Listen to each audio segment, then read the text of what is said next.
Greetings guys, this is Ohio Dan. Today's video, which should be fairly short and hopefully straightforward, is the idea that your life is not a democracy. There does not need to be a consensus on the personal choices that you make for yourself. Because it does seem like a lot of people try to do that, including myself in the past.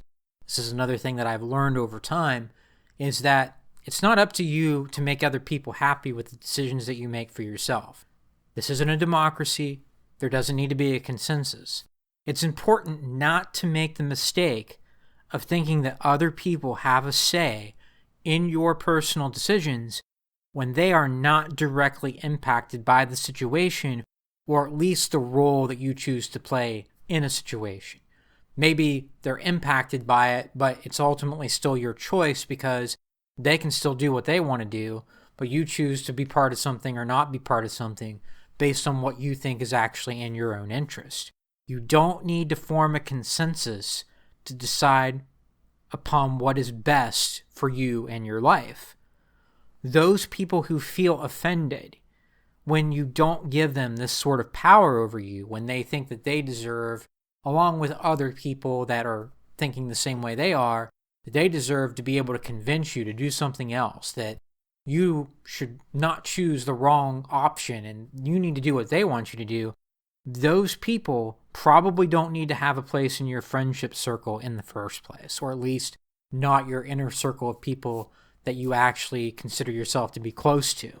If you consider the choices available to you carefully, you're not being rash, you're not being immature, you're being clear-headed, you're trying your best to make the best decisions that you can for yourself in your life based on how well you know yourself, based on your own experiences, what works for you, what hasn't worked for you in the past, knowing where you stand on things. If you consider the choices available to you, no matter what you're facing basically, carefully, you have the most information and experience to determine what is right for you as an individual beyond what anybody else could possibly know. You have the most experience at being you. You have the most experience with your successes and failures. Other people may have an abstract idea. They may even have a little bit more than just an abstract idea. They may have seen you succeed or fail. They may have been close to you your whole life, but you still have the most experience. You're still the one that's you 24/7. I know that sounds like an absurd thing to say, but that gives you the edge as long as you're thinking clearly. Yes, it's possible that you can get too far inside your own head and be too emotionally tied to something or compromised for some reason to make a decision immediately at that time. And then you might take what other people's suggestions or advice are for what they are. You might listen to what they have to say at least, but especially if you're being clear-minded, you're thinking about things objectively and logically, you are the one best equipped to make your own decisions. Other people can screw off if they don't want to be part of those decisions. Your life isn't a democracy, and even well-intentioned people can guide you down the wrong path if you're always trying to please others. If you're trying to look at, well, all these people say that this is a bad option for me, maybe I should reconsider something else. And these other people say that I'm not obligated to do this, or I need to choose something different. If you know what you're doing, it doesn't matter if everybody in the world tells you that you're wrong. You make the best choice that you can make for yourself. Now, if a lot of the people that you trust, if they're telling you that something's wrong for a specific reason, you can consider that. You probably should consider that if you trust those people. But at the end of the day, it's still your decision. You're the one that still has the most information. As long as you're thinking clearly and carefully, it's still up to you to decide. It's not up to consensus. It's not really even up to debate. And it's not a decision to be made democratically. Whether it's where to work, where to live, who to date or not date. It's not about trying to appease others or allow them to live their lives vicariously through you. And you can just look at things like what I talk about a lot of the time within the men's community, the issues that we have.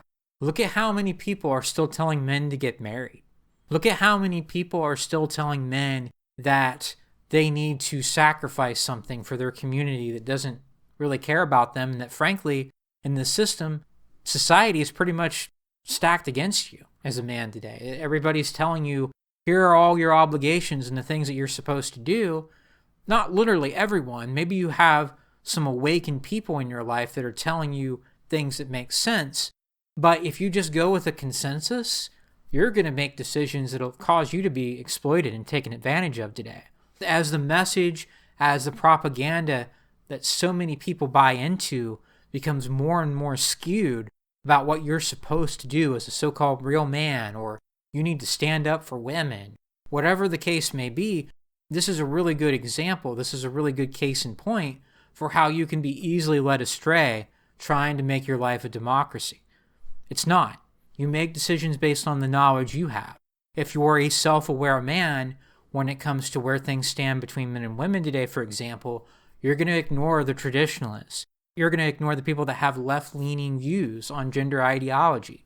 You're going to probably stay away from the vast majority of women, or at least heavily vet them, if you are going to have certain connections with women. But you're going to make decisions based on what you think is best for yourself. If you know that you've tried some sort of going your own way-esque path and it doesn't work for you because you feel like you have to have a family, you've got to factor that in as well. You know that you're not motivated by other things. That's unfortunate, but you need to consider that as well, because maybe the best move for you is to leave the West and find a woman in a different country, if that's truly the only option available to you that allows you to not be part of this feminist shithole that we live in. So there are many factors to consider, but you're the one with the knowledge. You're the one with the experience. And I've discovered that that's probably true for anybody that's thinking for themselves. You're the one best equipped to make your own decisions. Don't make it a consensus. Don't make it a democracy. Don't just try to please other people. When you know what you're doing, and other people, even the people that you may love and care about, and in an overall sense are going to still care about, if they are not being supportive of you and they're not helping you and they're trying to act as an obstacle to what you're doing because they think they know better, they can F off in that situation at least.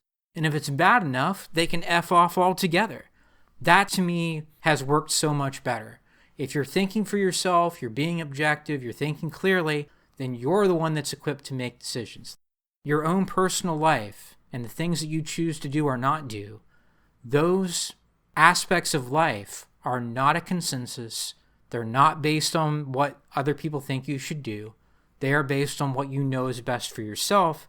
And it's important to apply this principle whenever you're confident in your decision making. When certain people want you to go along with their consensus instead, and you're choosing to go essentially down the path that you think is best for yourself, people can support it or not support it, but you're the one with the most information.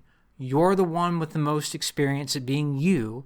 You are in the best position to make your own decisions if you are thinking clearly and with a reasonable level of intelligence and not being emotionally compromised. If you can get to that point and everybody else still wants to be against whatever choice you're making, that's their problem at that point. Life is not a democracy when it comes to your personal decisions, when it comes to your own path that you choose to go down or not go down. There doesn't need to be a consensus or a debate. It's really about what you know is best for yourself. If you make mistakes, you make mistakes, and then you have to blame yourself for that. Or if other factors were at play, then you can try to neutralize those other factors that cause you to fail. But it's still about you making your own decisions instead of thinking that everybody else gets to vote, because that never works out well. You end up trying to please people that just want to exploit you. Or, frankly, in a lot of cases, people just don't know what the F they're talking about. And so you've got to use the knowledge and the information and the experience that you have to make your own decisions instead of thinking that you need to make it a consensus or that your personal decisions are a democracy and other people really get a vote in any substantial way, in any way that leads to you doing what they want. Shouldn't work like that. In the past, I used to do things that way more. I've kind of learned my lesson. I just wanted to share that idea that life does not need to be a consensus when it comes to the choices that you make for yourself.